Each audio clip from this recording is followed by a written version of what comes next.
Everyone, my name is Vishal Kumar and today I am going to explain a topic of Java which is label loop. So first of all we should know what is label loop. So label loop in Java is a concept where we can assign a name or label to the loop. It is helpful when it is because it can be used to control the flow of the execution in the nested loop, and we can use the label as the reference for the loops to control it. Now what is the syntax of the loop? Label loop, here we can see it is label. It can be any identifier for this label which will reference the loop, and here it is the normal for loop. We can use this label loop for while loop, for loop and all of the other loops. So now let's jump in the demonstration part. For the demonstration I already have written the code. Here it is. So as you can see, the name of the class is test, and we have a main method where for the first example we need to check if the number exists in the 2D array or not. So here we can see the 2D array is the name of the 2D array is nums, and we need to find 3 in the array.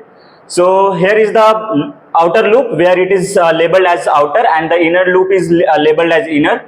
So for this loop we are checking if the number is equals to any of this number, and if any of the number matches with n, it will print number found and it will break the outer loop, and then it will skip all of the other elements for this loop.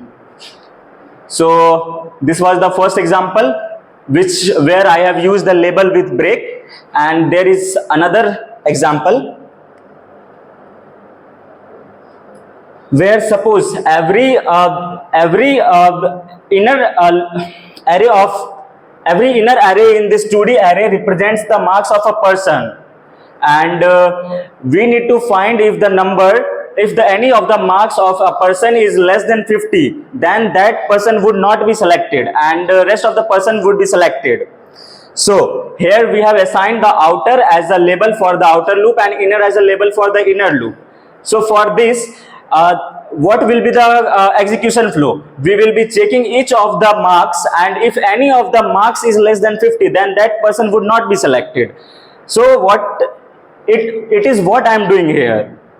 So here if I am checking if any of the marks is less than 50, then it will print not selected for that user and continue for the outer, and it will continue the outer loop, which will send the cursor here, and after increasing the I, and it will then continue the inner loop for the next person, and we'll check it. Now let's compile it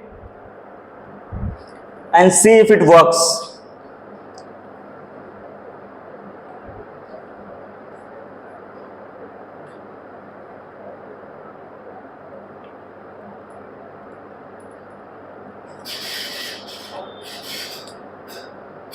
We have compiled it successfully. Now run it.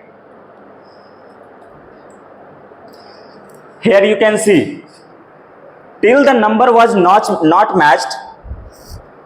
Till the number was not matched, it continued printing the number. But whenever the number was matched, it break out of the for loop, and after printing the number found.